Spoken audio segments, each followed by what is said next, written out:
आज जो हम यूनिट स्टार्ट करने वाले हैं उस यूनिट का नाम है स्टैटिस्टिक्स। इस स्टैटिस्टिक्स यूनिट में जो टॉपिक हम स्टार्ट करने वाले हैं टॉपिक का नाम है कर्व फिटिंग, या फिर इसे ही बोलते हैं फिटिंग ऑफ अ कर्व। अब इस टॉपिक में बहुत सारे टाइप है, तो आज कौन से टाइप का क्वेश्चन करने वाले? Fitting of a straight line. तो ये हमारा स्ट्रेट लाइन का इक्वेशन हो गया y equal to a plus b x. इसमें x और y क्या होंगे? वेरिएबल्स, और a एंड b कॉन्स्टेंट्स। अब स्ट्रेट लाइन इक्वेशन के क्वेश्चन में हमारा स्ट्रेट लाइन इक्वेशन कौन सा होगा? y equal to a plus b x. ये हमारा स्ट्रेट लाइन इक्वेशन रहा। तो ये दो नॉर्मल इक्वेशंस हमें यूज़ करने पड़ते हैं। तो ये दोनों नॉर्मल इक्वेशंस आपको याद रखने पड़ेंगे। क्या है? Summation y equal to n into a plus b summation x, और दूसरा नॉर्मल इक्वेशन कौन सा है? Summation x y equal to a summation x plus b summation x square. तो ये दो नॉर्मल इक्वेशन जब हमारा स्ट्रेट लाइन इक्वेशन का प्रॉब्लम होगा तो ये हमें दो नॉर्मल इक्वेशन यूज़ करना है। और स्ट्रेट लाइन का इक्वेशन क्या होगा? y equal to a plus b x. तो इस टाइप पे हम क्वेश्चन सॉल्व करते हैं। तो क्वेश्चन में क्या दिया है? Fit a straight line. तो पहले तो आपको देखना पड़ेगा किस टाइप का क्वेश्चन है। तो ये किस टाइप का क्वेश्चन है? स्ट्रेट लाइन का क्वेश्चन है, क्योंकि यहाँ पे बोला है straight line. Fit a straight line to the following data. तो x की हमें वैल्यूज दी है और y की हमें वैल्यूज दी है। तो हमें पता है स्ट्रेट लाइन का इक्वेशन क्या होता है? y equal to a plus b x. कभी कभी ये इक्वेशन क्वेश्चन में दिया रहेगा, बट अगर क्वेश्चन में नहीं दिया है तो आपको यही वाला स्ट्रेट लाइन इक्वेशन लेना है, y equal to a plus b x. अब इस स्ट्रेट लाइन इक्वेशन के लिए हमें दो नॉर्मल इक्वेशंस लेने पड़ते हैं। ये हमारा फर्स्ट नॉर्मल इक्वेशन, ये हमारा सेकंड नॉर्मल इक्वेशन।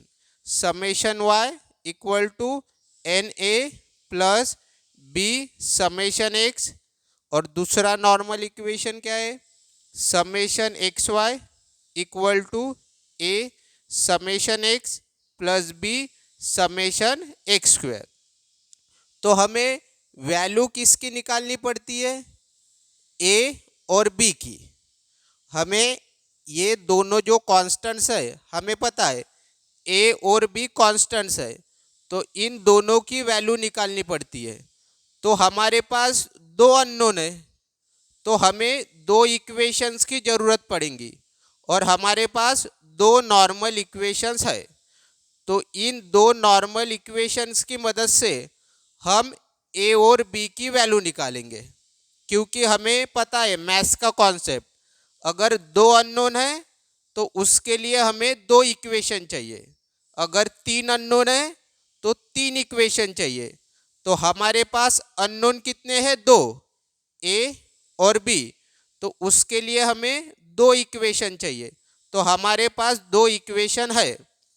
तो इस दो इक्वेशन से ए और बी की वैल्यू निकलेंगी। तो ए और बी की वैल्यू तो तभी निकलेंगी जब ये दूसरी वैल्यूज है ये हमें पता हो। ए और बी की वैल्यू तो यहाँ से निकल जाएंगी, बट हमें ये तो वैल्यू पता होनी चाहिए ना, जैसे समेशन वाई, उसके बाद एन, उसके बाद समेशन एक्स, उसके बाद summation x y, summation x तो लिख दिया, और लास्ट में क्या है? Summation x square. इन पांचों वैल्यूज की वैल्यू हमें पता होनी चाहिए, तभी तो हम ए और बी की वैल्यू निकाल पाएंगे। तो सबसे पहले इन पांचों की वैल्यू हमें निकालनी पड़ेंगी। तो कैसे निकलेंगी, देखो n क्या होता है, हमें x की कितनी वैल्यूज दी है। तो x की कितनी वैल्यूज है, 1 2 3 4 5। तो n की वैल्यू कितनी हो गई, 5। x में देखो या y में देखो, अगर x में 5 वैल्यू है तो y में भी 5 ही वैल्यू होंगी। x में 6 वैल्यू है तो y में भी 6 वैल्यू होंगी। अगर x में 5 है तो n इक्वल टू 5। अगर x में 6 वैल्यू दी है तो n इक्वल टू 6। तो n की वैल्यू तो निकल गई। अब हमें क्या चाहिए, summation y, summation x, summation x y, summation x square. तो इस टेबल की मदद से इन चारों की वैल्यूज निकालना है। अब मैंने 4 कॉलम बनाए हैं, तो आपको कैसे पता चलेगा कि 4 ही कॉलम बनाने हैं। तो देखो हमें वैल्यू कौन कौन सी चाहिए, summation y, summation x, summation x y, summation x square. तो एक कॉलम किसका रहेगा, वाई का, लिख दिया। एक कॉलम किसका रहेगा, एक्स का, वो भी लिखा है। एक कॉलम किसका रहेगा, एक्स वाई का, और एक कॉलम किसका रहेगा, एक्स स्क्वायर का। तो आपको रट्टा मारने की ज़रूरत नहीं है, यहाँ पे देखना किसकी वैल्यू हमें चाहिए। तो समेशन वाई चाहिए तो वाई का कॉलम लिखना, समेशन एक्स चाहिए तो एक्स का कॉलम लिखना, समेशन एक्स वाई चाहिए तो एक्स वाई का कॉलम लिखना, समेशन एक्स स्क्वायर चाहिए तो एक्स स्क्वायर का कॉलम लिखना। ये आगे पीछे लिखा तो भी चलता है, पहले आपने y लिखा तो भी चलेगा। तो देखो अबे हमें x की वैल्यूज तो क्वेश्चन में ही दिए, 0 1 3 6 8, वही मैंने यहाँ पे लिखी है। y की वैल्यूज भी क्वेश्चन में दिए, 1 3 2 5 4। अब हमें पता है अगर हम इनकी सम करेंगे, सम मतलब एडिशन, अगर हम इनकी सम करेंगे तो हमें क्या मिल जाएगा, समेशन एक्स। अगर इनकी हम सम करेंगे तो हमें मिल जाएगा समेशन वाई। तो इनका सम कितना आ रहा, 0 +1 +3 +6 +8। डायरेक्ट कैलसी में करना, इसका आंसर आएगा 18। फिर समेशन वाई करना, 1 +3 +2 +5 +4, इसका आंसर आएगा 15। अब हमें एक्स वाई की वैल्यूज निकालनी है। तो यहाँ पे क्या लिखा है, एक्स इंटू वाई। तो हमें क्या करना पड़ेगा, ये एक्स की वैल्यू और ये वाई की वैल्यू, इनका क्या करना पड़ेगा, मल्टीप्लीकेशन। देखो ना, एक्स इंटू वाई है तो एक्स इंटू वाई, यानी 0 इंटू 1 0। ये लिखने की ज़रूरत नहीं है, डायरेक्ट आंसर लिखना। फिर 1 इंटू 3 3, 3 इंटू 2 6, 6 इंटू 5 30, 8 इंटू 4 32। फिर इनका क्या करना, सम करना, 0 +3 +6 +30 +32। तो समेशन एक्स वाई, इसका आंसर आएगा 71। कैलसी में करना, मैनुअली मत करना। फिर यहाँ पे एक्स का स्क्वायर, 0 का स्क्वायर, 1 का स्क्वायर, 3 का स्क्वायर, 6 का स्क्वायर और 8 का स्क्वायर, क्योंकि एक्स का बोला है। तो 0 का स्क्वायर 0, डायरेक्ट आंसर लिखना। 1 का स्क्वायर 1, 3 का स्क्वायर 9, 6 का स्क्वायर 36, 8 का स्क्वायर 64। इनका क्या करना, सम। तो क्या आएगा, समेशन एक्स स्क्वायर, इसका आंसर आएगा 110। तो हमने चारों वैल्यूज निकाल ली। अब हम क्या करेंगे, जो भी हमने वैल्यूज निकाली है वो इक्वेशन 2 और 3 में पुट करेंगे। तो कौन कौन सी वैल्यूज निकाली, n की वैल्यू कितनी है, 5, summation x 18, summation y 15, summation x y 71 और समेशन एक्स स्क्वायर 110। इन सारी वैल्यूज को हम इक्वेशन 2 और 3 में पुट करेंगे तो क्या आएगा देखो। सबसे पहले समेशन वाई, तो समेशन वाई कितना है 15, फिर इक्वल टू एन की वैल्यू कितनी है 5, साथ में आएगा ए प्लस समेशन एक्स कितना है 18 और इसके साथ क्या है बी। पहले वैल्यू लिखना फिर बी लिखना। फिर आते इक्वेशन 3 पे, समेशन एक्स वाई है 71, फिर इक्वल टू समेशन एक्स 18,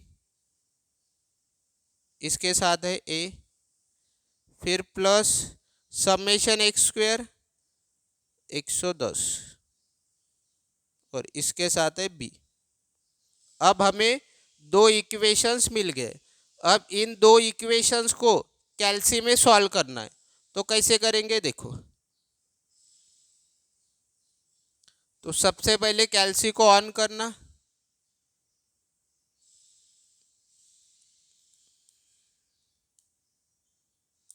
हाँ चलो पहले से बता दो, ये ऑफ है कैल्सी, सबसे पहले ऑन करना, फिर जाना ऑन के बाजू में मोड सेटअप की बटन है वहाँ पे जाना, फिर इक्वेशन के लिए प्रेस 5, फिर जाना 1 में। तो देखो सबसे पहले क्या डालना है, ये वैल्यू डालनी पड़ती है, फिर ये वैल्यू और लास्ट में ये वैल्यू। तो आपको कोएफिशिएंट डालना है, ए नहीं डालना है, ए के साथ कौन है 5, तो 5 इक्वल टू यहाँ पे 18 इक्वल टू और यहाँ पे कौन है 15 इक्वल टू। इसके बाद नीचे वाला इक्वेशन, इसमें भी पहले 18 आएगा, फिर 110 आएगा, फिर 71, 18 इक्वल टू 110 इक्वल टू और लास्ट में 71। पुट कर लिया सारी वैल्यूज, फिर दबाना इक्वल टू। तो ऐसे इसमें आंसर आया तो डिलीट के ऊपर की बटन दबाना, तो डेसिमल में आंसर आएगा, यानी पॉइंट में क्या आया 1.646। अब यहाँ पे तो x लिख के आया, बट हमें a और b चाहिए, तो x मतलब क्या हो गया a, क्योंकि यहाँ पे a पहले है और b बाद में है, तो जो पहली वैल्यू कैल्सी में आएंगी वो a की होंगी।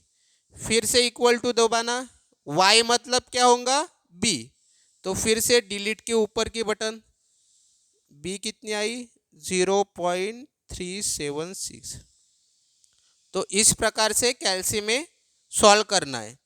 अब हम क्या करेंगे, a और b की वैल्यू इक्वेशन 1 में पुट करेंगे। तो a कितना है 1.646, b कितना है 0.376 का पुट करेंगे इन इक्वेशन 1, तो क्या मिलेगा y इक्वल टू a की वैल्यू क्या आई 1.646, फिर प्लस b की वैल्यू 0.376 और b के साथ क्या है x एज इट इज। तो ये रहा हमारा स्ट्रेट लाइन इक्वेशन।